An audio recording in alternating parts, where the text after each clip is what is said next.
من الشيطان الرجيم بسم الله الرحمن الرحيم الحمد لله رب العالمين وبه نستعين وصلى الله على سيدنا محمد وعلى آل بيته الطيبين الطاهرين اللهم صل على محمد وآل محمد. السلام عليكم ورحمة الله. I think the microphone is off, so you just Turn it on? Yes. Is that good? I think so. Just. Oh, okay. Okay. Perfect. Testing. Yeah, it's working. Yeah.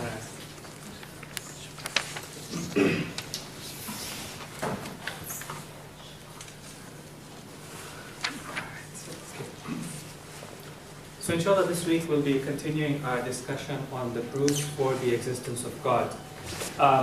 Last month we covered one of the proofs for the existence of God, which in Arabic is known as the burhan of Nazm, which we call the teleological argument or the argument by design.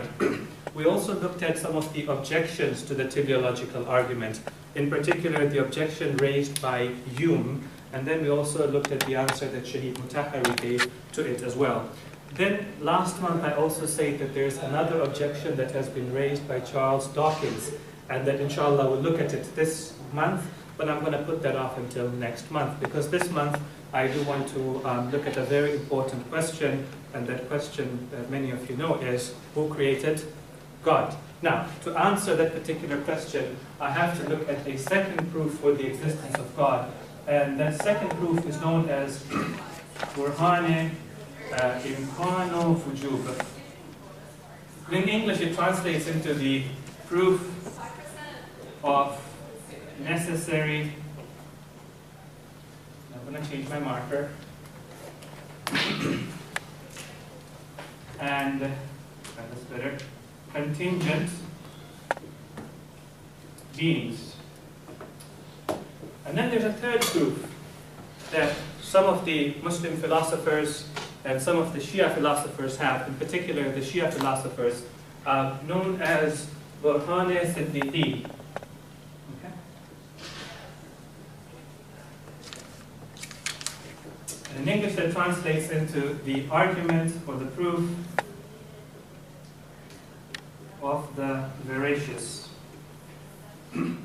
Now, we're not going to look at that today, and perhaps not even this year. But this is the one we want to look at. And there's a reason why I want to look at this particular proof.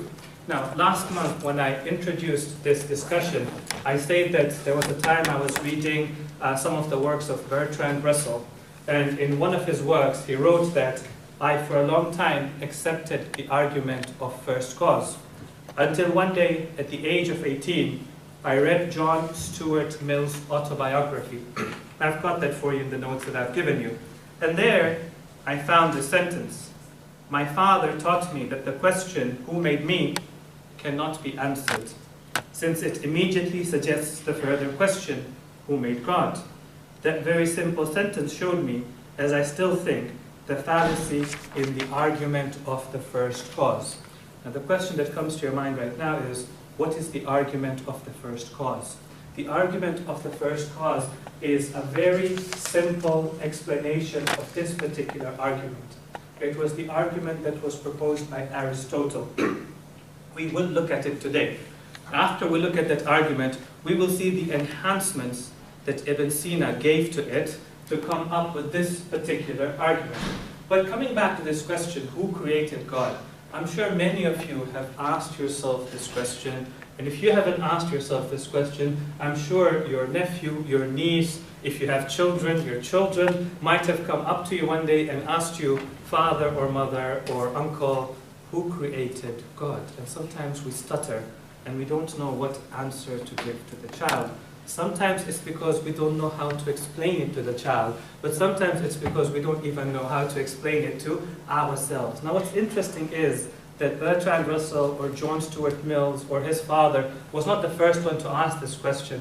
Very interestingly, I was reading some ahadith, and there are two hadith in Usul al-Kafi which mention that one day a man came running to the Prophet of Allah and he said, "Ya Rasulullah, I am doomed." And the Prophet of Allah said to him, "Let me tell you what has been going on in your mind." the khabith, the rascal, came to you and he asked you this question, who created you? This is there in hadith. And you say, God created me. And then he asked you the question, and who created God? And you had no answer for that question. And the man said, wallah, yes, by God, that is exactly what went through my mind. Now, the answer that the Prophet gives, I find to be very interesting. He says, ذَلِكَ وَاللَّهِ مَحْضُ الْإِيمَانِ. This questioning, this doubting that you have happening in your mind, that by God is faith itself. Doubting and questioning is an important avenue for us to reach certainty. I was recently reading this book called Contemporary Islamic Philosophy. It talks about some contemporary Islamic philosophers. One of them it talks about is Shaykh Murtaza Mutahhar. And I really liked a statement that it said about the late Shaykh. I just want to read it out for you. It says, the more rational Mutahhari found religion, the stronger his belief became. He did not fear questioning, misgivings, or even doubts. Rather, he saw them as indispensable to achieving certainty. And the next line is what really caught my eye. He said, he regarded doubt as an improper realm in which to dwell. He regarded doubt as an improper realm in which to dwell, but a proper pathway towards the final goal of certitude. Doubt is not a valley in which you want to dwell, but it certainly is a valley that you will have to pass through to reach the peak of certitude. Anyways, coming back to the question I raised today, who created God? That's the question that we want to answer today. So keep that at the back of your mind and don't lose the plot as we go through this particular explanation. Now, let me go through the history of this particular argument. The history of this argument starts, of course, with Aristotle and Plato, and then works itself into the times of Ibn Sina, and then finally comes into the hands of Mullah Sadra. But when it started off with Aristotle, the argument was known as the first cause argument.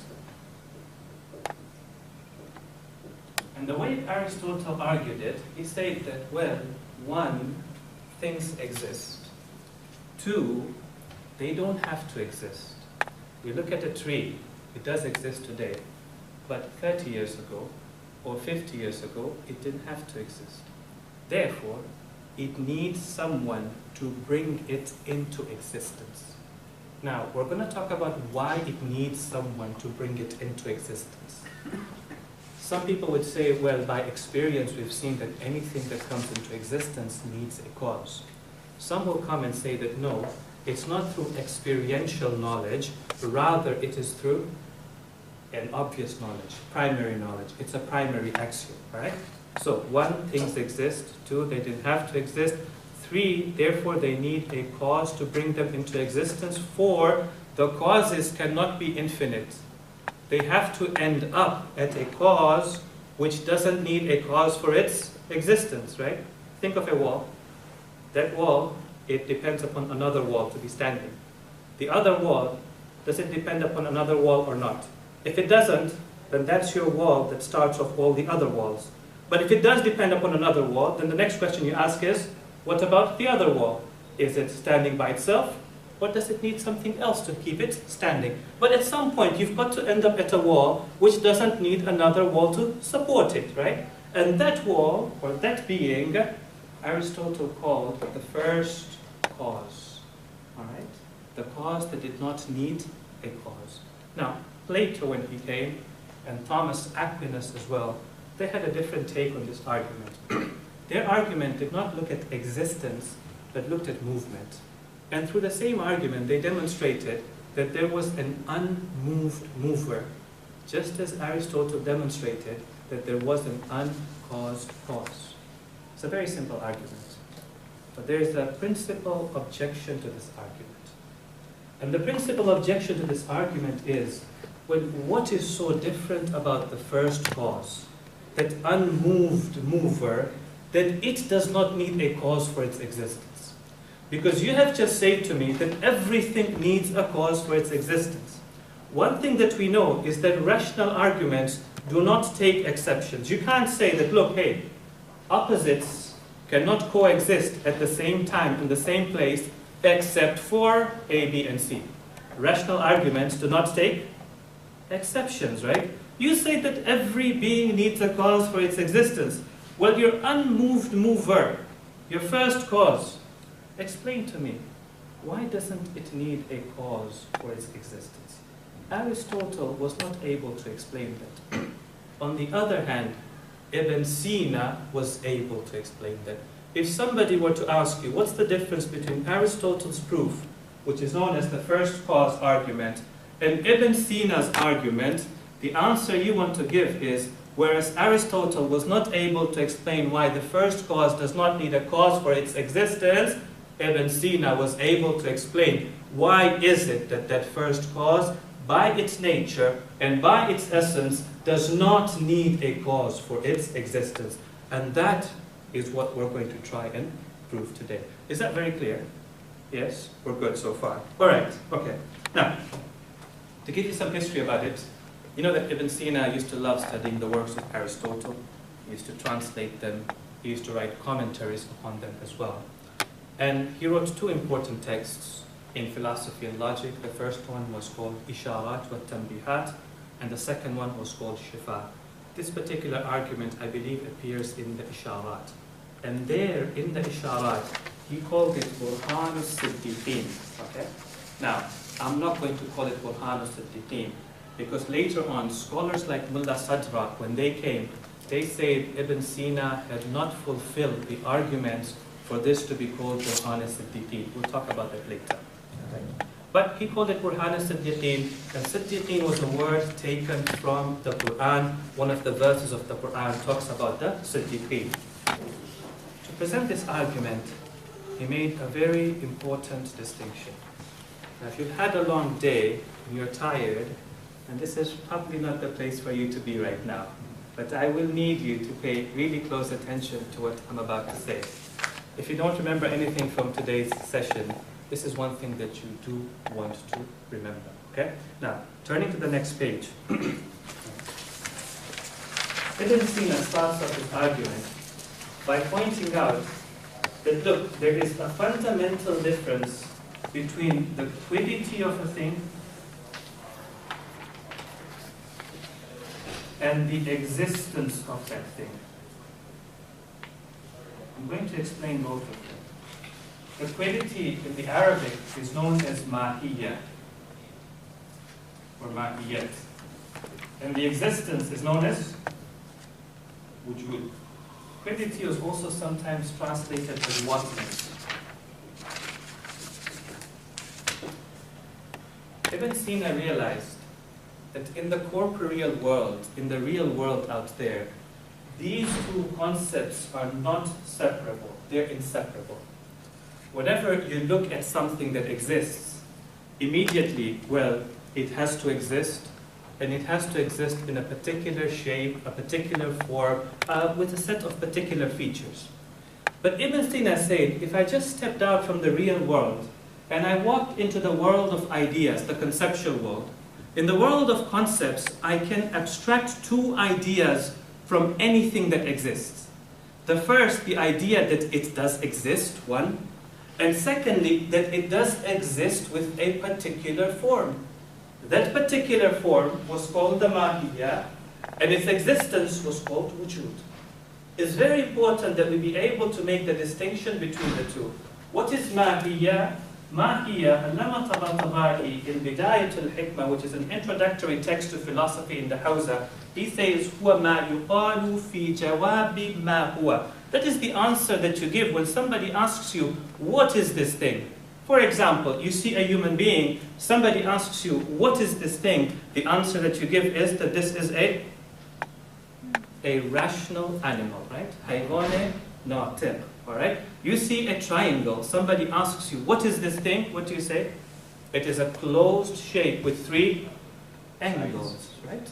Yeah, side triangle. Exactly, all right? So closed shape with three angles, for example, or any type of other description. It's when you describe that thing, when you define that thing for me. That's the mahiyya of that thing. Now, the Muslim philosophers came and said the mahiyya of a thing can be divided into two categories. There are properties of a thing which are essential to it. For example, having three angles is essential to a triangle, right? You can't say this is a triangle of four angles, right? Because the moment it has four angles, it stops being a triangle. But they also realized that there were certain properties which were not essential to it, which were accidental to it. Zatiyat and araziyat. Okay? For example, a triangle could be red, or it could be green, could be big, could be small, could be one, could be two, right? But just because it's two or one, big or small, red or green, does not stop making it a triangle, all right? But you're getting the idea now. When you talk about the mahiyya of something, it's how it is. It's the answer you give to the question when somebody asks you, what is it? That's one concept. The second concept is the existence of that thing. Yes, in reality, the two are inseparable. You can never separate the existence of this thing from its quiddity. But in the mind, you can separate it. In the mind, you can think of it as different. Now, what is existence and how do you define existence?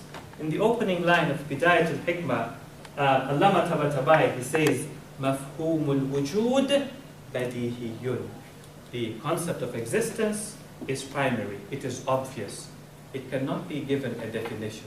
You know, when you want to give a definition to somebody, you always use terms in the definition which are even more obvious, correct?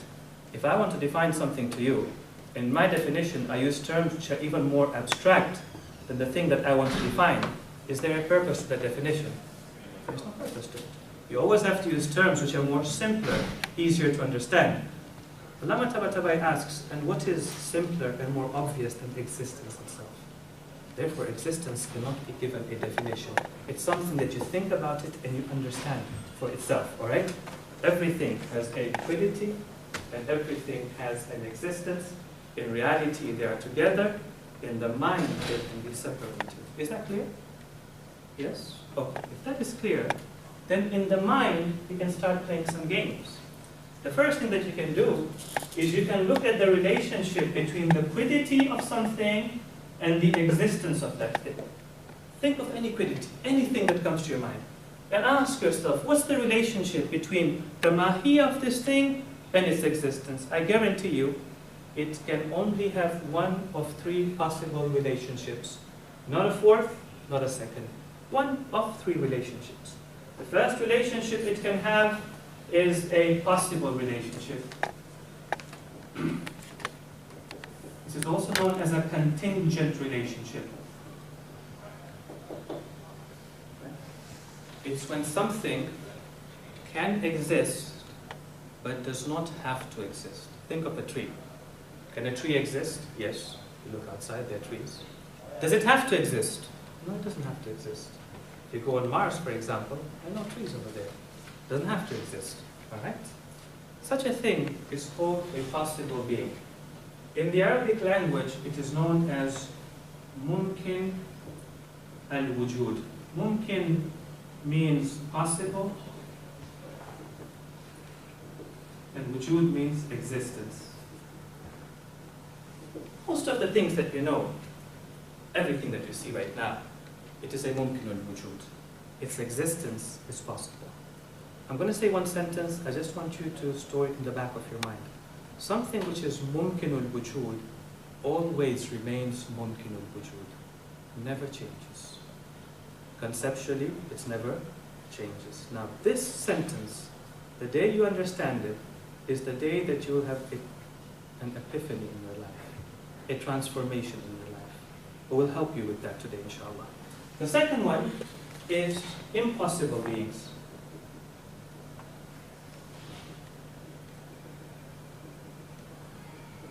When you think of a particular quiddity, immediately you come to realize that such a quiddity cannot exist in the real world. Of course, you can think about it. The philosophers say, thinking of the impossible is not impossible. But when you think about that thing and its relationship to existence in the real world, immediately you come to realize such a thing cannot exist in the real world. Think of a ball that is entirely black and entirely white at the same time when you look at it. Can such a thing exist in the real world? It cannot exist in the real world. Such things are known as mumtani' al-wujud.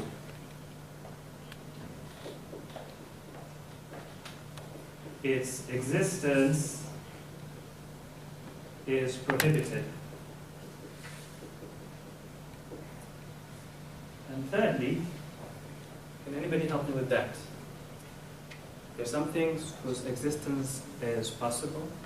There are some things whose existence is impossible. And there are some things whose existence is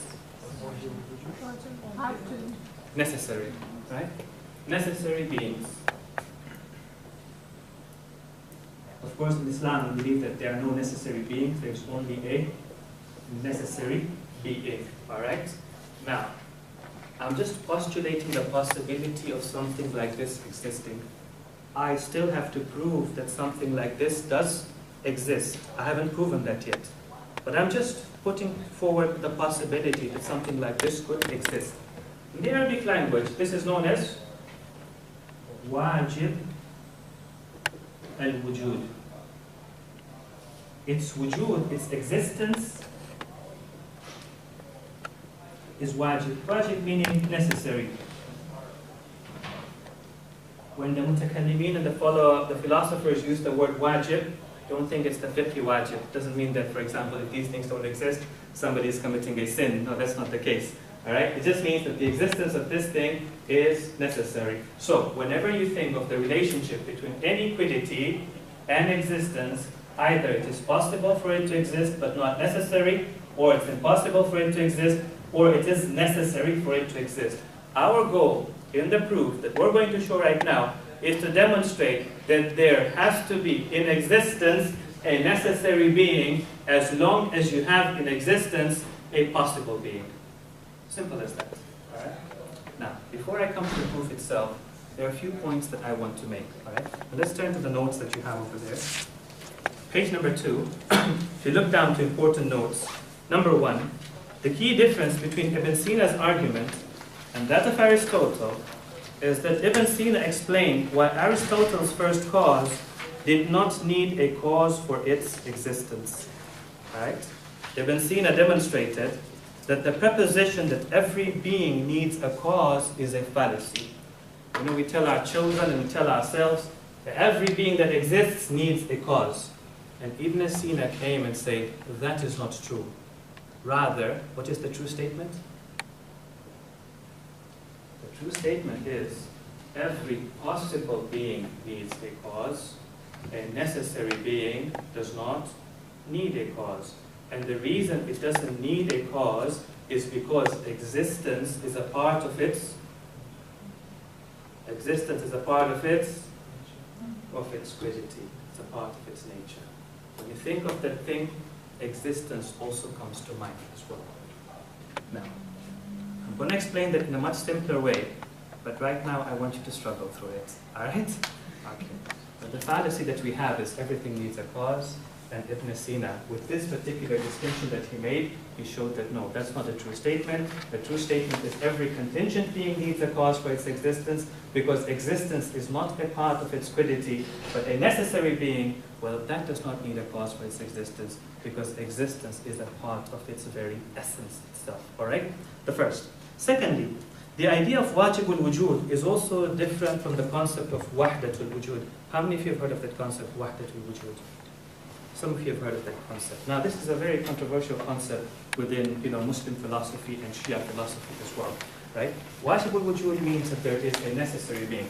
Wahdatul wujud means that in the world of reality, in existence, there is really only one existence. There are no multiple existences.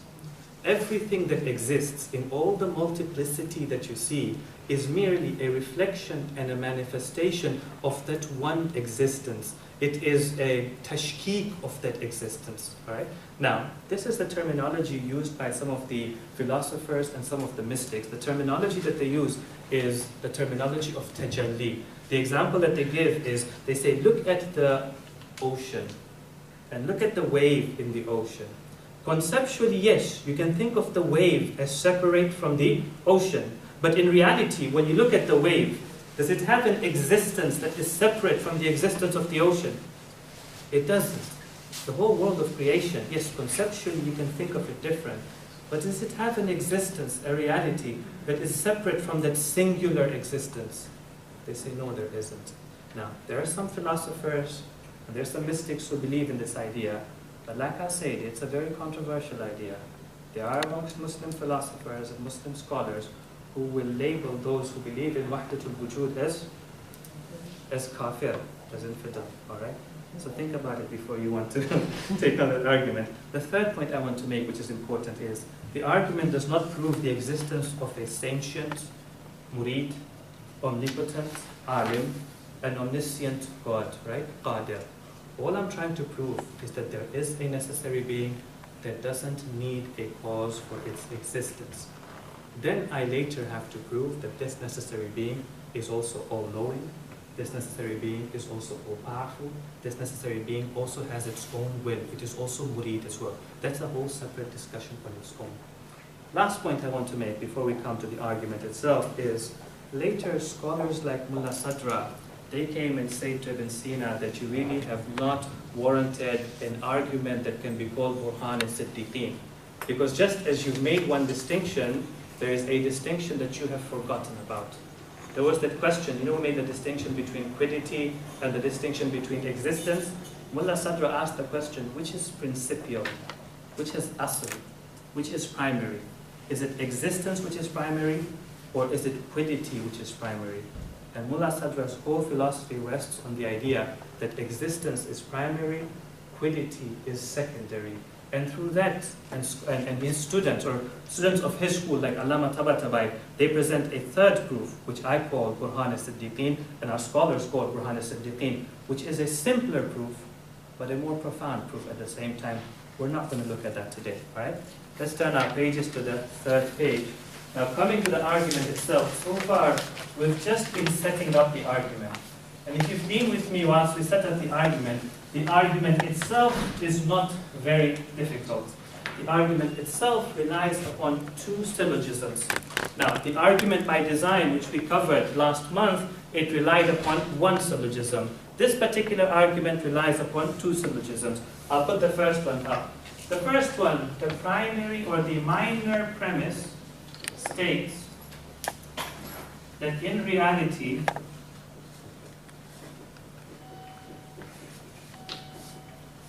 there are contingent beings. There's no doubt about that, right? Look at the world around you. Yes? I apologize, I have to leave. Sure. But I wanted to ask you, is there an online component to your lectures or discussions? I think they're going to be putting it up on YouTube, so you can grab it from there. Is there also an online component, as in like a crowdsourcing thing, so like a forum maybe that we can comment on? Okay. Maybe a Google Doc or something like that? I don't think there's a forum, but if you talked about the Alizé, maybe you can set up a forum, or we do have a Facebook page. I don't know how conducive that is to online discussions.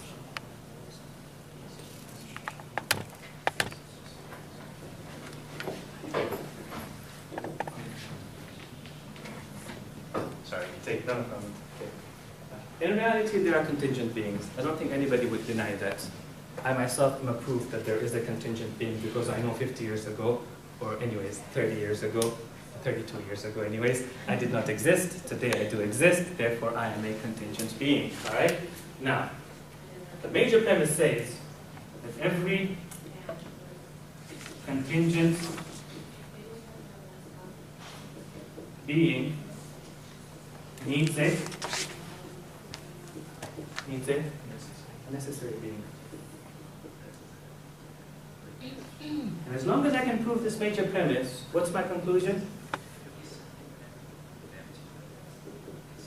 What's my conclusion? In reality, there is a necessary being. Okay.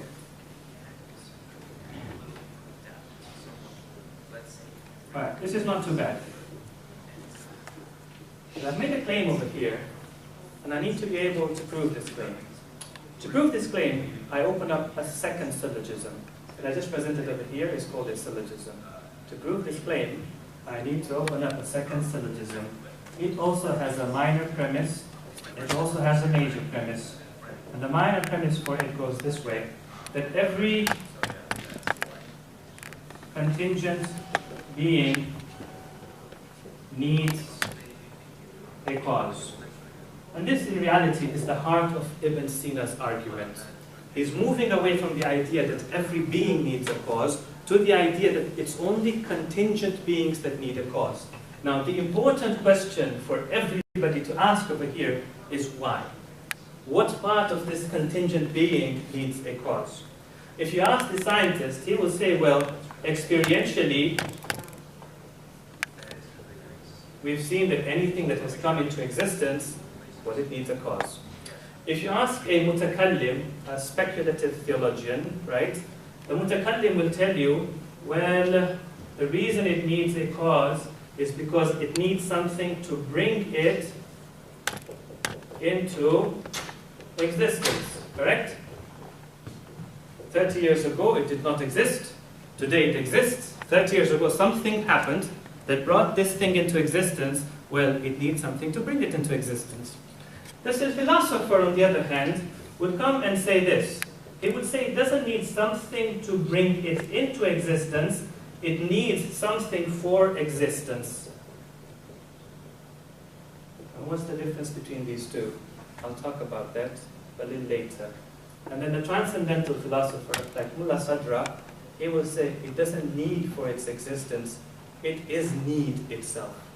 Now what that means, we're not even going to touch on today. Okay? Now, but let's work with this particular answer. It needs something to bring it into existence. All right, every contingent being needs a cause to bring it into existence. You would agree with me so far? Yes. Then the last part of the argument says this way, that the cause must culminate as a necessary being. This is not very difficult. It's coming back to what we said earlier. Remember Aristotle's argument? Right? We say that, look, if this cause, if this effect is a contingent being, it needs a cause. We look at the cause. Is it a necessary being or a contingent being? If you say it is a necessary being, well, that demonstrates what we wanted to demonstrate. If you say no, it is not a necessary being, it is a contingent being, then the next question you must ask yourself is, who created that, right? So let's say this is your effect, and this is the cause for it. If this cause is a necessary being, well, QED, correct? Yes? If you say no, it's not a necessary being, it is a contingent being, then you must ask the same question of it. Who created it? Well, if you say that this is the necessary being, well then QED. That's what we wanted to prove. Alright? But if you say no, then well, you must ask what created it. What if I say this particular argument keeps going infinitely? What would you say? It never ends up at a necessary being. Always keeps going back to a contingent being. Sorry? What is this known in logic? So there are two things that we don't accept in logic. One is dole. Dole is a cyclical argument. We say we don't accept that. This is not a dole. This is a tasalsul. Tasalsul in English is an infinite chain or a chain of infinite regress. We don't accept a chain of infinite regress. And if you study Bidayatul Hikmah, Allama Tabatabai over there, he says Ibn Sina has a beautiful proof for why you cannot have a chain for infinite regress. Now you can go there and study what the proof is. But if you ask me and if you ask a number of other scholars, they will tell you it is one of the badihiyat. Just the example I gave you, remember? I said a wall, either it depends upon another wall. That wall either stands by itself or it depends upon another wall. But at some point, it has to go back to a wall that does stand by itself. All right. If I'm able to prove this, then the conclusion I draw from it is that every contingent being must culminate at a necessary being, which is my major premise over here, and therefore the result, there is a necessary being, must hold true.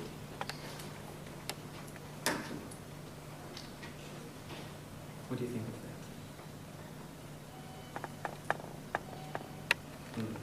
All right, let me ask you a question. What if a child comes to you with 8 years of age? I had a child come to me, 8 years of age, or 9 years of age, and they ask me who created God. What is the answer that you would give to them? You're going to tell them, I'm going to send you a link to a YouTube clip that one of the scholars at UBC gave, and you can read all about it, and you can, you know, listen to that clip, and you'll understand the answer. Yeah? What would you say? Sorry? God is not created. So like Well, he wants to know why God is not created. What? How are you going to explain this to an 8-year-old child, a 9-year-old child?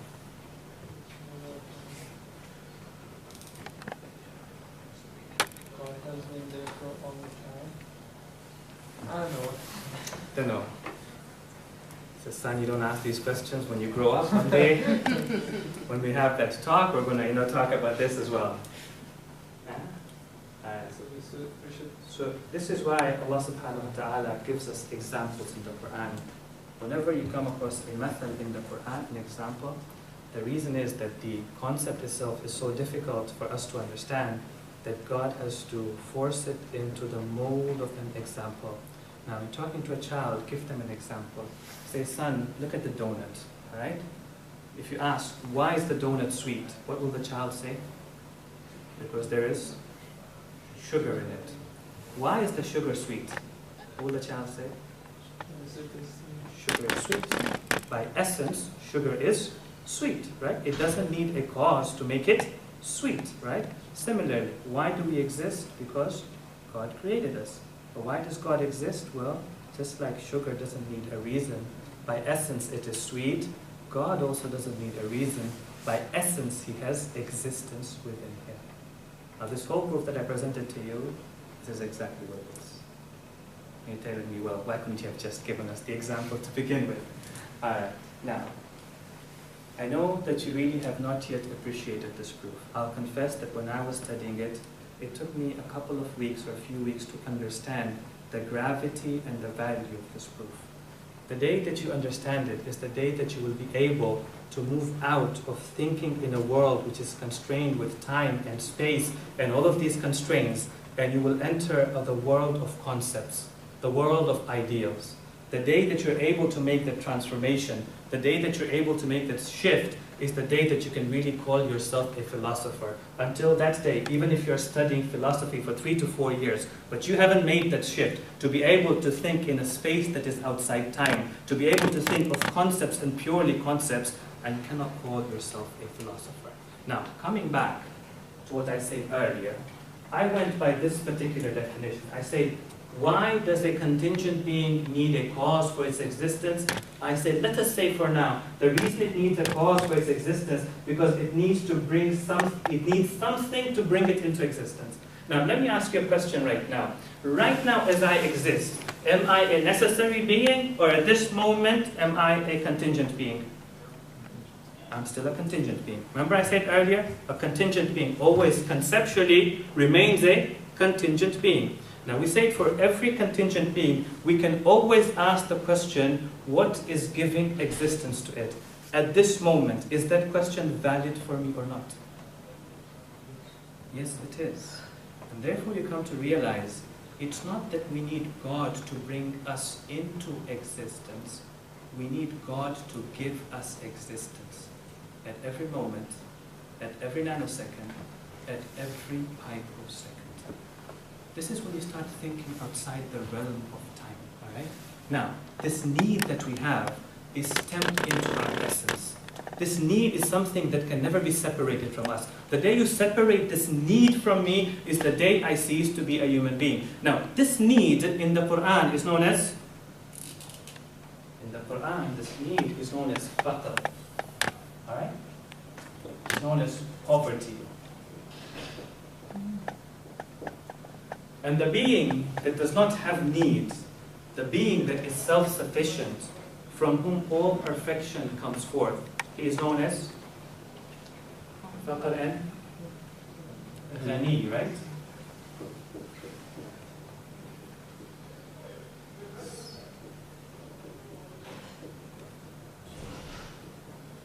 Now, maybe you've read this verse of the Quran before, but try to think of this verse in light of what we have said today. Ya ayyuhan nas, O mankind, and all of mankind, antumul fuqara'u ila Allah You are the ones who are needy towards Allah subhanahu wa ta'ala. Wallahu huwal ghaniyyul hamid. And God is the one. You know this expression in the Arabic language, huwal ghani, it doesn't mean that He is self-sufficient.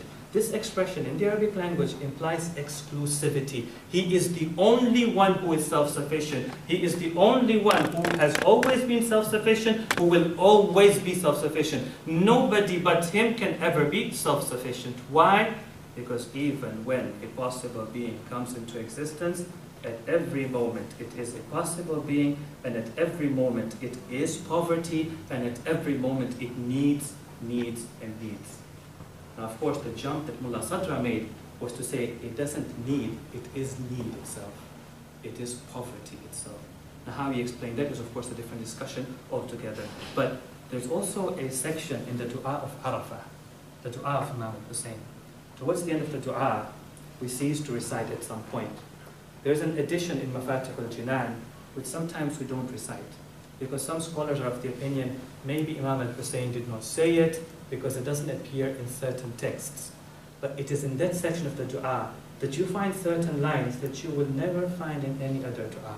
Now, one of the most beautiful lines of the dua, the Imam says, Ilahi, my Lord, ana al-faqiru fi ghinaya. I am poor even when I am rich. فَكَيْفَ لَا أَكُونُ فَقِيرًا فِي فَقْرِي. How can I not be poor when I'm truly materially poor? Ilahi, my Lord, أَنَا الْجَاهِلُ فِي عِلْمِي. I'm ignorant even when I know. What does it mean? I'm ignorant even when I know, right? It seems like almost a paradox over there. No, yes, even when I know, in my knowledge I need you. Essentially speaking, I am still poor. فَكَيْفَ لَا أَكُونُ جَهُولًا فِي جَهْلِي. Then how can I not be ignorant when I truly am ignorant? All right? Now, that's something that I want you to struggle with. It takes you 2 weeks, it takes you 3 weeks. You need to ask questions. You need to discuss with somebody. The moment I understood that, I saw the world differently. I saw text differently. I read the Quran differently. I understood my relationship with God very differently. And it's going to take time before you can really start thinking in the world of ideals and concepts and move away from these constraints of time, and we need something to bring us into existence. No, at every moment ask yourself, what is your essence and what holds true of your essence as well? The third point that I want to make, and I'm going to end with that inshallah, is now look, when we were discussing this, we discussed the relationship between iniquity and its relationship with existence. Okay, good, we haven't lost a lot. With existence. Existence in Islam, and according to Muslim philosophers, is one of the perfections. Existence itself is a form of perfection. But it's not the only perfection. Can you name for me other perfections?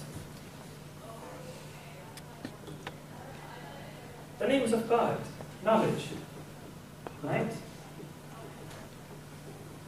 Power, will. Any other perfection that you can think of. You can do the same thing, the same process that we went through with quiddity and existence, with quiddity and knowledge, with quiddity and power, with quiddity and every other perfection. And what does that mean? I'll leave that to you, inshallah. I think that was about it. Coming back to the question we asked at the beginning, who created God? We demonstrated that that question is a fallacy. It's not true of God. The reason it's a fallacy is because we can go out to think that everything needs a cause for its existence, whereas Ibn Sina and some of the scholars have shown it's only a contingent being that needs a cause for their existence. Necessary beings do not need a cause for their existence, and therefore this question is not valid for God. Okay. Now, any questions? Any thoughts, comments, any objections? Yes? A very random question. Sure. Is an emotion a quiddity? Is an emotion... Like, are emotions a quiddity as well? Or a quiddity?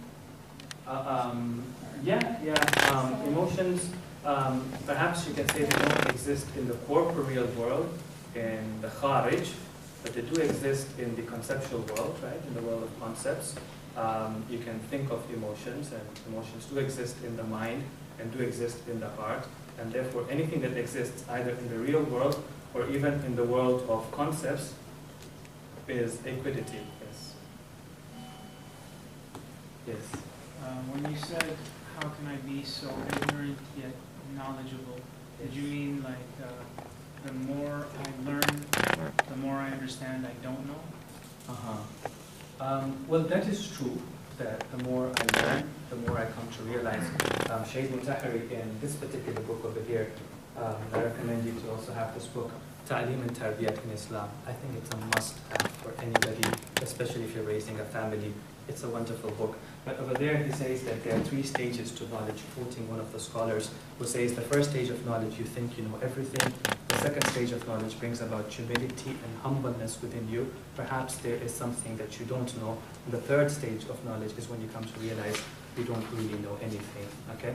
But that's not exactly what I mean. What I mean to say that even when you have knowledge, for that knowledge, you need God at every moment to be gracing that knowledge to you. Right? It never belongs to you.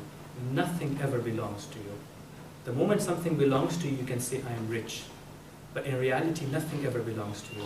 So even when you have wealth, yes, with respect, when we talk about it arbitrarily, conventionally, yes, that wealth belongs to me in the sense that I have more right over it than it belongs to somebody else, all right? But in reality, we're not talking about conventions anymore. In philosophy, we're talking about reality. In reality, with respect to God, with respect to reality, do I own that thing? And we say, no, you never own anything. You are poverty, right? And therefore, even when you have knowledge, it is not your knowledge. It is God's knowledge being manifested in you, right? And therefore, even when you have knowledge, in your reality, you're still ignorant. Yes? You mean that you can lose that knowledge, for example, with an accident? I'm saying you never had that knowledge. That knowledge was just God's knowledge being manifested within you. All right?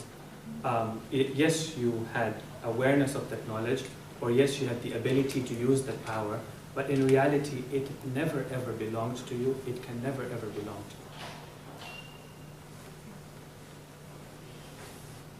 Because you are a contingent being, right? And a contingent being always remains contingent. Whether it's contingent with respect to existence, or it's contingent with respect to knowledge, you're always contingent. You never have that knowledge.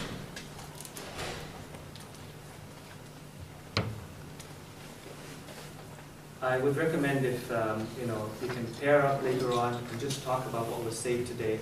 I've given you notes. I think that will be going up online as well.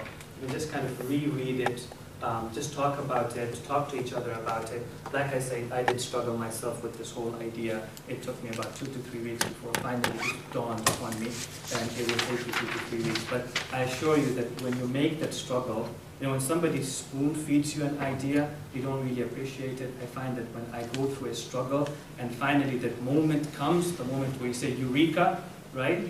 You know where the word eureka comes from, right? There was this fellow trying to find out how to determine density, and he just couldn't do it. Finally, he went to a hammam, to a bath, and he realized how to determine density. He figured, because he wanted to determine the density of a crown, correct?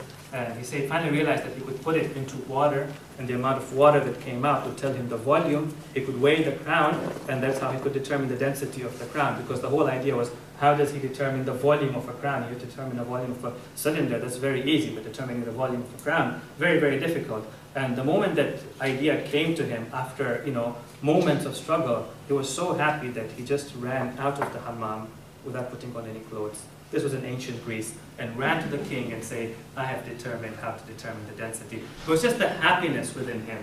And Muslim scholars, some of them also, they used to study all night, and I believe Khwaja Nasiruddin Tusi was like that as well. After studying all night, finally in the middle of the night, he would have this moment of epiphany, and he would open up the windows and scream out of the windows, Ayn al-muluk wa abna'u al-muluk. Where are the princes, and where are the children of the princes? If they're thinking that they're having pleasure, they have no idea what pleasure is until they know what's happening in my mind right now.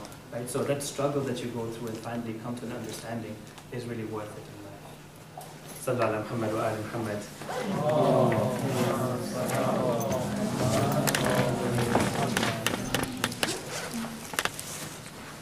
we have about 10 minutes until prayer time.